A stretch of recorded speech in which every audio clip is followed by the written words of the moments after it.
की सांगितलं जातं ते गेले पार्टी केली, अरे अर्धा तासात दारू चढती का? पिलं जातं का?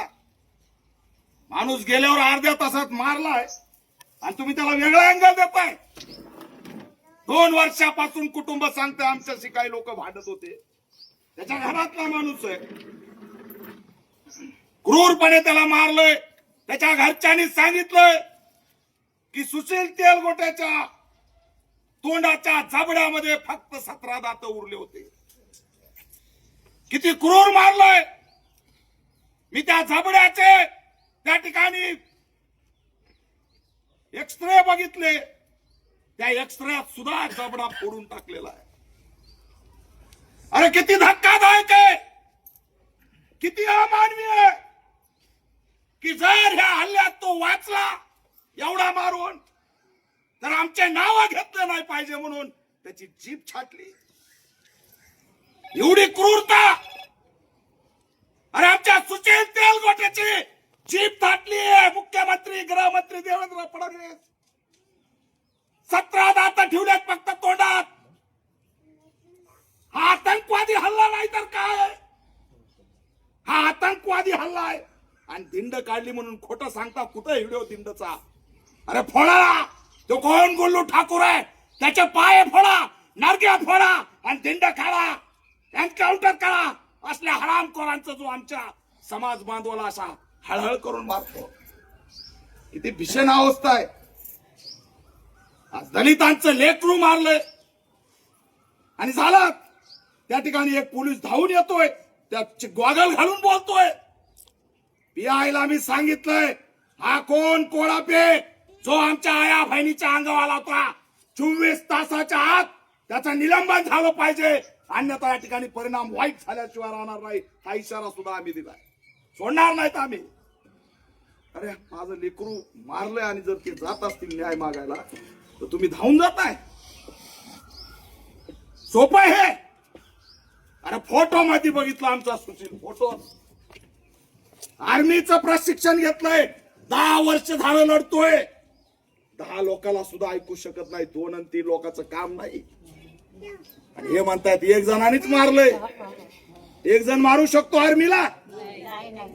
जोरात बोला, मारू शकतो का? एक जणाचं काम आहे का? कुणाची दिशाभूल करताय एसपी, इथली पोलीस यंत्रणा? हे 10-15 लोकांशिवाय काम झालेलं नाही. हा कट आहे, नियोजित कट आहे, ठरलेला कट आहे आणि ठरवून त्याला मारलंय. आज 15 दिवस झालं तरी सुद्धा या एफआयआर मध्ये अॅट्रॉसिटी ऍक्टचे कलम वाढवले नाही. आधी तर तो वाचला 4 दिवस. मला वाटतं यांनी नाटक केले प्रकरण दाबण्यासाठी. आमचा त्या ठिकाणी उशिरा सांगितलं आम्हाला, प्रकरण दाबा म्हणून त्याला ऍडमिट ठेवलं, म्हणजे आवाजच उठवला नाही पाहिजे. आज तुम्ही म्हणताय की एक जणांनी मारलं, एक जणाचं काम नाही. याच्या 10-15 लोकांनी त्याच्यावर हल्ला केलाय, सामूहिक हल्ला केलाय, क्रूर हल्ला केलाय. आणि एकालाच अटक करायचं होतं म्हणून तोच आरोपी येऊन पीडित कुटुंबाला म्हणतो की तुमचा पोरगा तिकडे स्मशान भूमीकडे पडलाय. हे नाटक कळत नाही आम्हाला पुरावा मागतात. आणि ते पोलीस म्हणतात तुम्ही पुरावे आणा. आणि मग तुम्ही कशाला आहेत? सांगायचं का तुम्हाला तुम्ही कशाला आहेत? आम्हाला सांगायला वेळ लागणार नाही. तुम्हाला जर वाटत असेल की इथं कुणीही बंड करणार नाही तर या गैरसमजामध्ये राहू नका. एकदा का बंड करून उठलो तर राज्यभर सुशील तेलगोट्याचा आंदोलनाचा या ठिकाणी मार्ग आम्ही आजपासून सुरू केलेला आहे.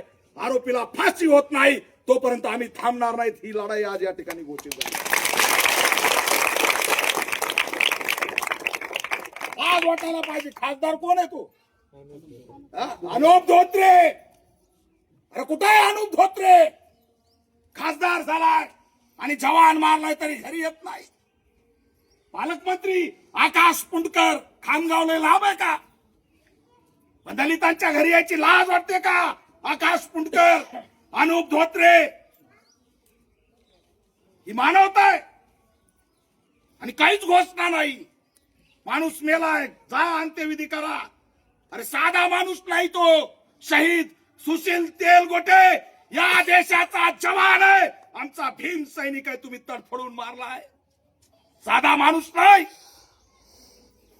तुम्ही, साधा माणूस म्हणून केस रपादपा करताय. कोण देणार त्या मुलीला नोकरी? कोण देणार तिचा आर्मीचा असलेला सगळा मोबदला? कुणीच नाही. काही लेटर नाही, कुणी येत नाही. त्याच्या सुरक्षेचं काय?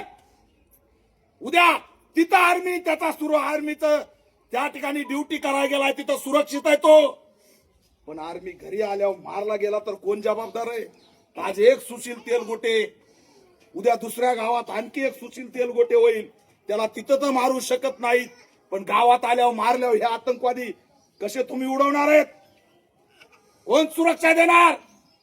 आणि म्हणून सुट्टीवर जरी आले तरी त्यांना त्यांच्या गन सहित सुट्टीवर पाठवावी, ही सुद्धा मागणी आम्ही यापुढे करणार आहे. तर पुन्हा सुशील तेलगोटे होऊ देणार नाही. अतिशय हळहळ करून मारलंय.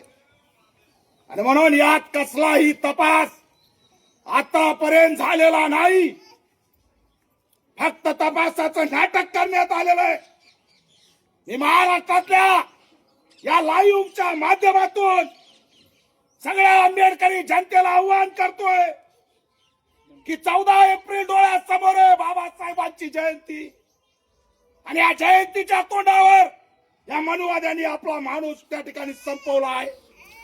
शांत बसून चालणार नाही, लढावं लागणार आहे. आणि मग सरकारकडे आमची मागणी आहे, देवेंद्र फडणवीस, बघा आमचे कशा मुर्दे पाडलेत, बघा कशा प्रकारे आमच्या सगळ्या कुटुंबाला उद्ध्वस्त केलंय. आताच माझ्या सहकार्याने सांगितलंय 2 वर्षाच्या लेकराला 5-6 वर्षांनी काय उत्तर द्यायचं? आईचे रडू रडू हाल झालेत, बापाला काहीच सुचत नाही. आयुष्यभर मजुरीमध्ये गेलं कुठं तरी